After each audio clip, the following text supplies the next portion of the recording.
वफाकी वज़ीर बैन सूबाई राब्ता एहसन इकबाल ने 2025 को खेलों की बहाली का साल और मुल्क में नेशनल गेम्स की बहाली का ऐलान करते हुए कहा है कि 25 करोड़ की आबादी वाले मुल्क से हम ओलंपिक्स में चंद एथलीट नहीं भेज सकते। इस्लामाबाद में कौमी कॉन्फ्रेंस बराए एहयाए खेल की इख्तितामी तकरीब से खिताब करते हुए एहसन इकबाल ने कहा कि कौमी कॉन्फ्रेंस बराए रिवाइवल ऑफ स्पोर्ट्स का मकसद स्पोर्ट्स फेडरेशन की बहाली है। उन्होंने हिदायत की कि बैन अल-कौमी कोचेस के ज़ेरे एहतमाम खिलाड़ियों की तरबियत की जाए और ज्यादा से ज्यादा स्पोर्ट्स मराकज कायम करने के साथ साथ स्कूलों में भी खेलों को फरोग दिया जाए। उन्होंने कहा कि कॉन्फ्रेंस के शुरुका की तमाम सिफारिशात की रोशनी में रिपोर्ट मुरतब की जाएगी। रिपोर्ट और सिफारिशात पर तनदही से अमल किया जाएगा।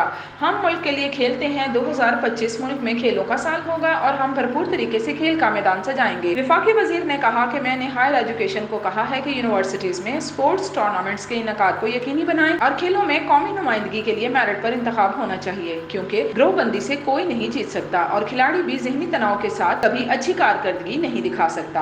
उन्होंने कहा कि Sultan Azlan Shah hockey tournament में उम्दा कारकर्दगी का मुजाहरा करने वाले खिलाड़ी को जॉब लेटर भी मिलेगा। एहसन इकबाल ने कहा कि 25 करोड़ की आबादी वाले मुल्क में 10 से 15 चैंपियन क्यों नहीं निकल सकते। ओलंपिक्स में चंद एथलीट्स नहीं भेज सकते। 2028 में ओलंपिक्स के लिए भरपूर तैयारी की जाएगी और हर 3 में से 4 माह बाद कारकर्दगी जांचने के लिए दोबारा मुलाकात होगी, जिसके बाद सिफारिशात पर अमल दरामद का जायजा लिया जाएगा। उन्होंने 2016 से तातुल का शिकार नेशनल गेम्स के इनकाद के लिए तैयारियां शुरू करने की भी हिदायत कर दी।